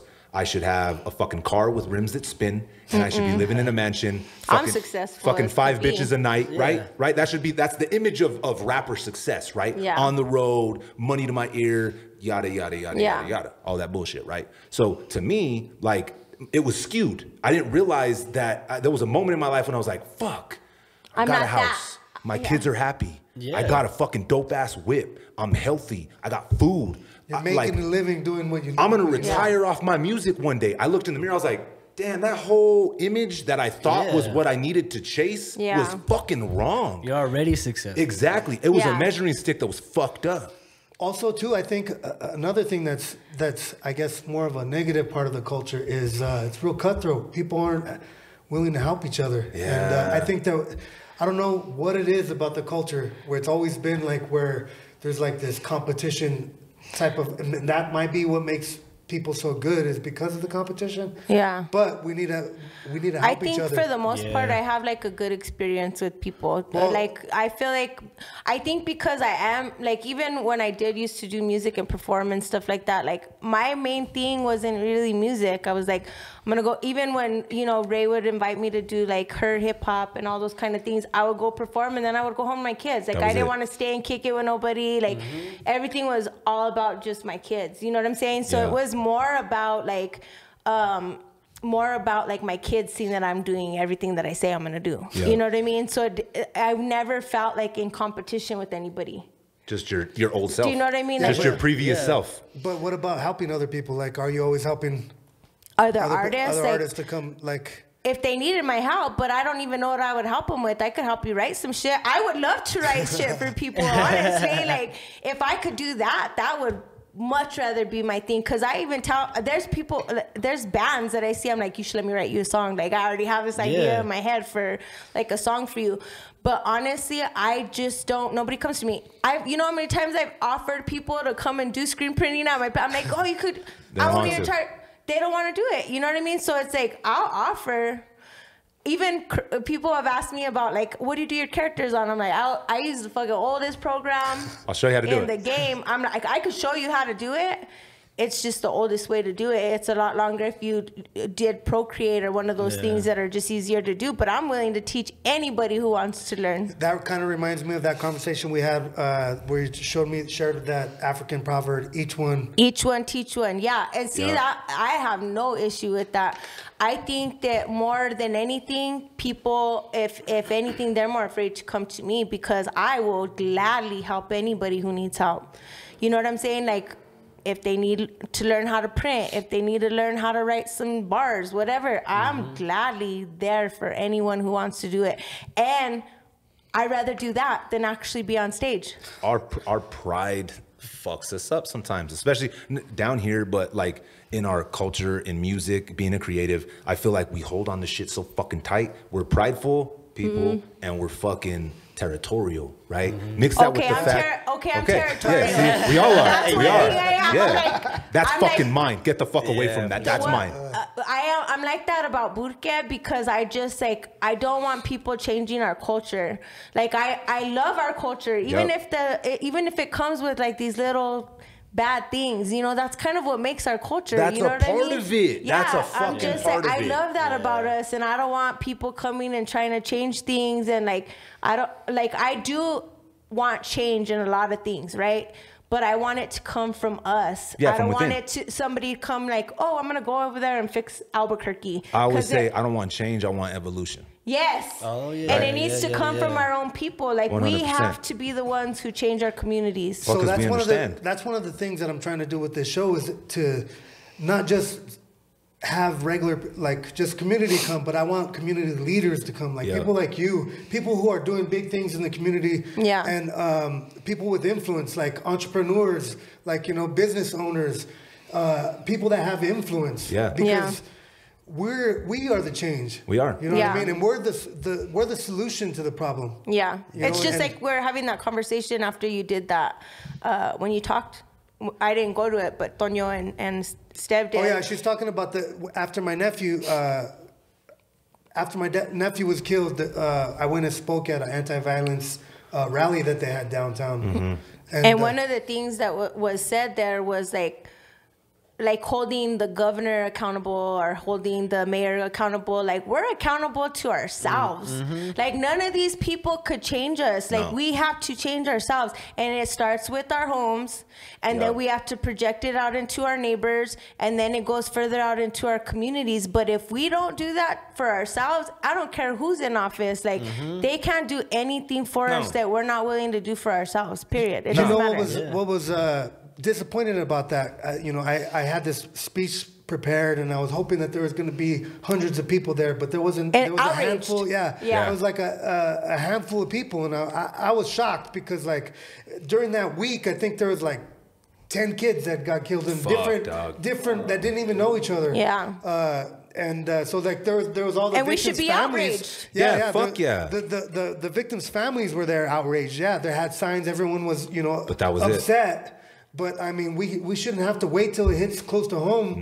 Till we try to do something about it. Because like I said, we're so small, it always hits close to home. No matter what, it's home. But it's our responsibility. It's not like we can't expect somebody to come in here and like, oh, we gotta go fix. No, we gotta be proactive in our communities. Like, even there was this homie that was sleeping behind my shop, right? And I seen him on the camera. So the next morning we go over there and I told him, hey, I seen that you're sleeping here. I don't mind you being here, but he's like, I wasn't here. I was like, I got a camera right there. I said, I'm good with it. Like, I don't have a problem with you sleeping right there. This is a problem that I do have. Please do not leave a mess.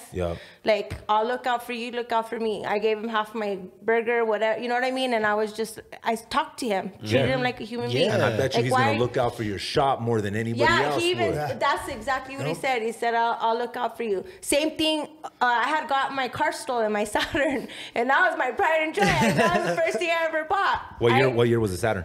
It was a 2002. Fucking gangster. And you know what? Gangster. And that was my pride and joy. I'm the type of person that I'm like, I need a car right now, as a matter of fact. And I'm on Craigslist. I'm not paying that much. Kidding me? They're fucking expensive now. It's the wrong time to buy a car right now. Yeah. I'm cheap. I'm not gonna pay payments. Nah. I'm not gonna do any of that. Like, I'd rather buy something that I could, like, I don't care what it looks like. You know what I mean? Like, I have no attachment to like material, how something looks. Like, I will pull up in the most busted ass car and then get on stage. You know what I mean? That's a good way to live. There's times I go in my freaking straight, like, I look like I'm about to go to bed. You know what I mean?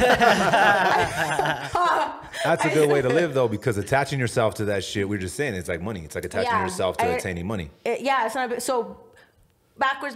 That was the first thing I ever bought that I was proud of. So when they stole it, I had a big issue with that. Fucking pissed, I was so mad because I was like, this is the first thing I ever was proud of buying, So I ended up finding some people in my car. There's 4 people. One of the homies from the gas station that worked there, he's like, I just seen somebody in your car. All right, I'm gonna go over there right now. So I pull up, and I'm the type of person, like, I don't know, I don't have flight.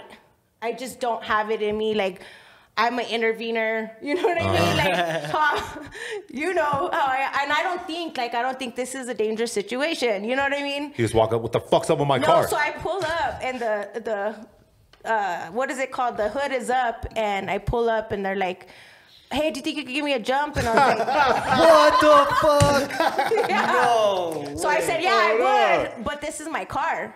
And they're like, what? I didn't know this was your car. I said, yeah, you got my car.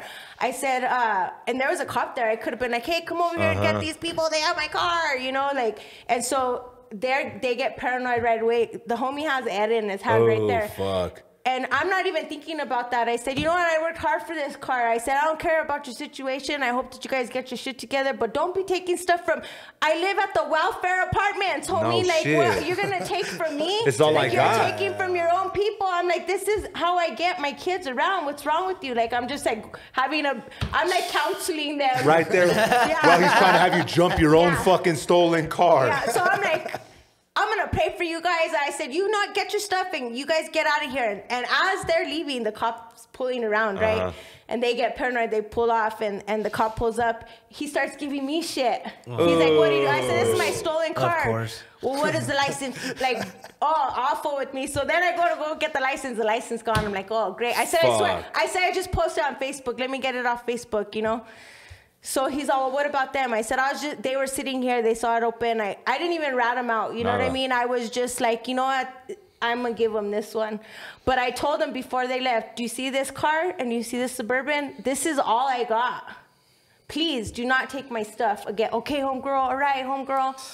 All right. Like, I was like, please, I swear, I'm not even joking with you. Like, never got my car stolen again. That's crazy. Never got my car stolen again. And it's just like, they're people, you know what I mean? I know that they're having their issue, whatever. I have a sister that, you know, I'm not even saying anything about her either because it's nobody's business, but they're people. There's somebody who loves them. They probably have kids. You know what I'm saying? Like, I would want my sister, I would want people to treat her nicely. I have an uncle who's been homeless my whole life. Like, treat him good. He's a human being. You know what I mean? They're still fucking people. There's someone's uncle, there's someone's sister, there's someone's brother, there's someone's son, there's someone's daughter. Like, I think people, like, they see them and they put up this fucking, like, barrier, like they're not real people, like you can't talk to them like that. And that's not true. They're fucking people. Yeah, but it's just like having those little conversations, like, hey, what would it do to get you clean? You know what I mean? Like, what kind of situation? I remember I seen was it Cartoon? They had like this thing, and they used to talk to all the homeless around there, and like they had their shop there. They were cool with them, would feed them, everything. You know what I mean? And it's just like those kind of little acts of kindness might be the one thing that gets somebody back on track. You know what I mean? Like, definitely. A little bit of dignity. You know what I'm saying? Like, and just empathy, like just give me a little bit of that, you know. And it's just I don't think people understand how much of an influence, even on a micro level, they could have on somebody. Yeah, like 100%. a compliment, like, oh man, damn, that hat's dope, or damn, where'd you get those shoes, or man, you good? Like, you need something? Like, you good, fam? Like, I don't think people I don't think people understand how big those little fucking things are. It's just like even telling somebody to sweep for you. Like, he earned that hat. Like, you didn't. And that's a good feeling too, to earn something. That's a good fucking feeling. And then I'm almost positive he went and stole their shirts from Walgreens. But he had an earned hat. Hey, to give to you. Hey, man. I'm almost positive because my husband's like, yeah, homie brought us some shirts. Like, he was so appreciative. Hey, fuck it. Hey, one hand washes the other sometimes. See, Walgreens and companies like that, they could take that shit. It's an that's insurance. Where's the cat? Don't listen to that shit. Well, hey, Walgreens though, not the little small moms and pops. See, okay, I'm not saying you should go fucking steal from Walgreens, all right, motherfuckers. All right, especially not my Walgreens because I need the shit there. Yeah, because then they close down. Look at, they're all closed down everywhere. Big ass corporations. When people take from places like that, like, it's easier to take versus a shop like yours. Yeah, that's yours, right? That's like a part of you. It's an extension of you. It's your family's business. Well, look at the collective. It's so easy for people to steal from us, and they have. And like, even the people that are there, they're like, we should call I'm like, no, you know what? The next time that we see him, like, I want to catch the guy because I just want to tell him, like, you don't have to steal from me, homie. Like, I have stuff that you could do for me. To get it. And I'll give you clothes. Well, you know shoplifting right now is at an all-time high, too. Seems like fucking everything's at an all-time high right now. Oh, yeah. And majority small business owner, I'm broke. I'm broke all the time. That's you good. know what I mean? People only see damn, that's a dope-ass hat. Fuck, you see that new design? Oh, they got a new shop. They got a new spot. Like, oh, damn, they upgraded the podcast. Fuck, we're fucking struggling, my dudes. I mean, I need food stamps again. Hey, and they ain't trying to give. And we're talking old school food stamps. Remember when they used to come in a packet? They look like Monopoly money. They were colorful. Damn, that was another moment. I didn't realize that we were broke. Right? I didn't understand it. We were in line at fucking, I think it was Walmart or Smith's. We were getting groceries. We're sitting there. My mom's going through. I just thought it was fucking money. I didn't fucking know. My mom was going through her food stamps, right? And this fucking lady behind us, she's like, will you hurry up with your free shit? Oh my God. See, it's stuff like that. I was like, bro. And then I started clicking. I was like, what is that colorful money you got, Mom? She's all these food stamps. They give it to us. I'm like, and it started piecing the puzzles together. I would have never known though. I would have never known because like it just affects you like it hits you like pride. You because almost like my husband teaches yoga, right? And at the end of his yoga, he says this. I think it's Mashika. I want to say it's Mashika. I could be wrong. Don't quote me on that. But he says in la kesh and la ken, right? Or I want to say that's how it's said too. But what it means is I am you and you are me. So when somebody's like unkind to you, it's like you're being unkind to yourself because Yep. we're one and the same. You know what I mean? We're like And one. we're all connected. Yeah, We we're are. all connected, and it's like almost like a ripple effect, right? You're. Have you seen those videos where they're like one act of kindness, the next person, Yep. it just Yeah. almost like projects outward. So you cause this ripple effect. And that's the kind of ripple that we have to have in Burque. You know what I mean? It's just Yep. like, and there's people 100%. My homie House, oh my God, that guy is full Oh yeah, of shout out so- to House. Fuck, Oh yeah, my for God. real. He is House is so- bringing out some cars to the show too, He's- so he'll be there. And that's been we're both from Barelas, and he's been my boy since I was on the streets. Like you know what I'm saying? Like he's known me since I was a little kid. That's like my brother. He married me and my husband. You know what I'm saying? Damn. Like that is my brother 100%. And his heart inspires so many people to just have that kind of heart. We look at what Rob Vanderslice is doing with just like offering his talents to people. And that's the thing is like we got to teach each other, because the thing is when we die, the only thing that we leave behind is the impact that we leave. You know, not none of the cars, No. not the house. Nobody's gonna remember you for any of that Nope. shit. They're gonna remember how you treated them. How you made it feel? They're gonna remember what you did for your community. They're gonna remember those are the things that are gonna live on. You know, you got Gloria Huerta that has her own park, and Al Hurricane. Huerta. Yeah, for sure. Dolores Huerta, yeah, Gloria. Dolores Huerta. I'm horrible at names. Awful. If I mess up your name, like I can't even remember most people's names, but yeah. So, you know, she left an impact in our community.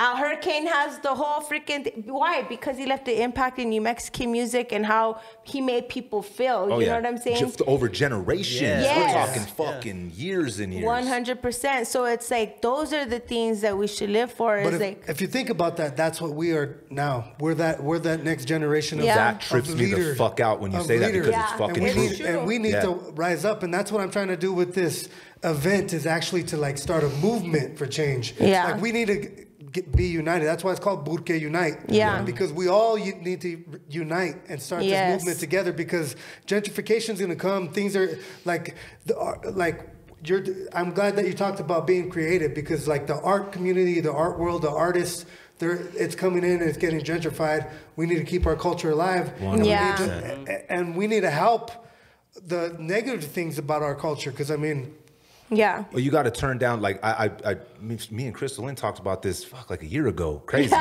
We were talking about how, like, I wish I had OGs that were actual OGs, big homies. Big homies. Because we need big homies. they again. weren't. Yeah.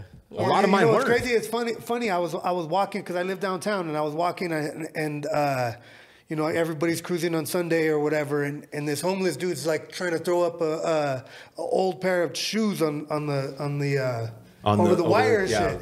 And all of a sudden, this fucking OG in a Lolo, he bounces, he stops, says, "Hey, motherfucker, stop doing that fucking shit right now. You're making it look all fucking ghetto out here," and like basically putting them in check. Yeah, bro. That's what we have to do. That is what we gotta do. Nobody's That's doing what we that have to anymore. do. Yeah, Yep. we do. We got to take accountable for, and it has to start with our own homes. Like if you have disrespectful ass kids, you better check that shit. Guess you what's know going to what I happen? mean? They're disrespectful there. Wait till they get in the fucking world. Oh They're my a la God. verga My kids disrespectful. wouldn't even dare. You know, like my kids are so respectful. Like you don't talk to somebody out. You know what I'm saying? Like don't mistreat people, whatever. You know what As I'm a saying? parent, Like the it's greatest just, compliment I ever get is like, damn, your kids are so respectful. Yeah. Your kids are so, I'm like, yeah, they fucking are. Yeah. That's where the fucking better change be. starts. And from I'm within. like that with everybody's kids. So if you bring your kids around me, you better know. I'll talk Well, they say it I'm takes just a village, that. right? Especially when I get buzzed. Yeah, my husband calls me the governor. He's like, I'm over there. Come over here. All of you guys, line up. Look, you're all you got. You got to look out for each other, and you guys got to be good to each other. And forget it. That's You gotta why. pass that though. Yeah. That shit. That's how we keep gentrification in our culture and our art and our creatives, and that's how we keep it, because we're passing it down. It was passed down to us, right? So it's up to us to to fucking pass the torch, right? We are Albuquerque. Yeah, 100%, we bro. are the culture. We are New Mexico. We are the culture. We're the culture. Yeah, 100%. So it's just like, if you let that die, it's because we allowed it. You know what I mean? Our voices weren't allowed enough. We didn't care about it enough. You know what I'm saying? And it's just like, anytime people come into my shop that moved out of town, I'm like, so when are you moving back? Yeah. So with that, we need to support local, buy local. Yeah. It's important. It's important. Hey, right here, locals only. It's so fucking important to me. And I with these meetings that I'm taking. It's weird. I hate saying that. I hate saying, like, because I hate saying that to people. This is my way of thinking, even with music. I never tag anybody in it. I'll post it. I'm like, if they like it, they'll repost it. And the same thing with my clothes. I hate saying that too. Like, I don't want people to feel obligated, to support you. I want them to support it because they connect with it. So we have to create things that is us. I couldn't agree with you more. Do you know what I mean? We're nobody else. We're Burque. Like, we don't need to make music like anybody else. We got to create our own style. Because it comes from here. It's us. Yeah. It's us. Nobody is us but us. Yeah. And I couldn't agree with you more, just because, and I 100% stand behind support fucking local. Yeah. Support dope local. Yeah. Don't just go support it because it's fucking 2 fucking popsicle sticks and a fucking like, oh shit. It's and then those type of people, like, I'm very honest. I'm a very honest person. So, like, even when people would show me their music before, like, they'd send me some. I've gotten unfollowed for shit like this. You know what I mean? I'm just like, I'm not even making. Feeling it. I still got love for him, whatever. You know what I mean? But they'd be like, hey, we jump on this, whatever. And I'm like, honestly, like, if you're making something positive about New Mexico, or if it has something to do with empowering women, I will gladly get on it. Yeah, see, I mean, for free. I feel like that's important. But I ain't gonna do anything that degrades women, especially not New Mexican women. You know what I mean? As an artist, I feel like that's important to know who you are, know your worth and what you stand for. Yeah. Because a lot of people just don't really stand for shit. Let's keep it real here. Yeah. A lot of people don't stand for shit, and you can hear it and you can see it in their art. Right. But if you're fucking with somebody that has like morals and an actual compass, like my homie Leonard says all the time, know your north. Yeah. Sometimes we get a little like skewed off, like we lose the destination of where we're going. But if you always know your north, and there's things that you will just not deal with, right? For me, it's disrespect, dishonesty, and disloyalty. Yeah. Those 3 fucking things are game over for me. Yeah, done. Because you can't get those back. Right. It's impossible. So and I'm the same way with my art. People are like, man, this motherfucker, he doesn't play well with others. And maybe that's the case. Maybe I don't. But my art and my music and everything I do creatively is so personal. Yeah, 100%. That I'm not going to attach it to something that is against or doesn't vibe with what I'm doing. Yeah. See, that's kind of how I am too. It's because it's not really about the music for me. It's not about the art. It's not about any of that. It's like, for me, my story is left with my kids. So my kids will tell my grandkids about who their mom was. You know what I mean? And my grandkids will tell their, like, I will leave my legacy in my family. And my family's going to remember me a certain way. You know what I mean? And I'm okay with being the mean, with all of the kids in my family, the teenagers, all of them, they don't want to disappoint me. Do you know what I mean? That's like, good though. I'm on top of all of them. I'm like, so what are your dreams? You know, like, I do not let off. You know what I mean? Like, what are you doing? You guys need to be doing this, and that. You know, that's just my personality. And in the moment, I probably bug the living shit out of them. You know what I mean? I like the way you raise That's what it takes, though. But they'll look back, though. They'll look back and they'll be like, man, she cared. She actually gave it. Especially when I die, my voice is going to project even They're bigger. like, damn, she like, fucking knew. I hope, Yahweh, I hope I'm up there and I could see everything. Because I don't know how it's going to be up there, but I'm just saying, I hope I could see everything. Obviously, see? Or at least come down and be like, yep, I told you. I told you. Know. Hey, so before we get the fuck out of here, Gerald, so let the people know when, where, time, place, lay all that out again one more time, just in case they weren't paying attention. All right, Burque, you need to come out to support. It's Burque Unite, October 29th. It's going to be at 500 2nd Street, so that's 2nd and Cole, right there in the corner. You won't miss it. I mean, it's going to be a block party. The block's going to be blocked off. I mean, come out. It's for all day from 11 to 7. There'll be a jumper for the kids. There's going to be food. The food's going to be provided by executive chef Fernando Ruiz of Escondido Restaurant, and yeah, it's red and green chili, everything, chicharrones. Let's go. I mean, it's gonna be all New Mexican. Yeah, it's gonna be all New Mexican. You're gonna walk up, and it's gonna be all New Mexican, like a traditional New Mexican fiesta. And then Gonzalo's gonna be there. Burque Soul. Hey, let's go. That sounds fucking dope. Yeah, so it's gonna if be y'all awesome. Bring your grandma, bring your bring everybody. grandpa, tell them to bring their lawn chairs. There's also they got them in the back too. Guaranteed. Another thing that we're doing, and this is where you could actually be part of the art is we're setting up. Jesus from Canvas, he used to throw these Dia de los Muertos parties like a celebration every year, and this year he's doing it at the event, and we're gonna build an altar. But the community is going to be involved with this. So bring y'all gonna have a ofrenda? Ofrenda. That's fucking dope. So we want you to bring out whatever photos of your loved ones. You want to bring out ofrendas, whatever you want to bring for the altar. That's going to be an open installation. So like the community is helping to build that. Yeah. And it's going to be it's a celebration of life ceremony, you know. And it's going to be about healing, and that's what I'm trying to do, is basically create a space for community healing, community connection. Man, bring us back together. Yeah. Hey, dog, what you're doing, like both of you guys got my support fully. I'm on it. Whatever the fuck, whenever the fuck, like. Yeah, like we need. Yeah, so Johnny's gonna be there signing. I will be there. I'll be signing, taking pictures. I'll be there. Kissing babies. Pull up, kissing babies. Signing babies. I'll be there for sure. Like us as a people, we need.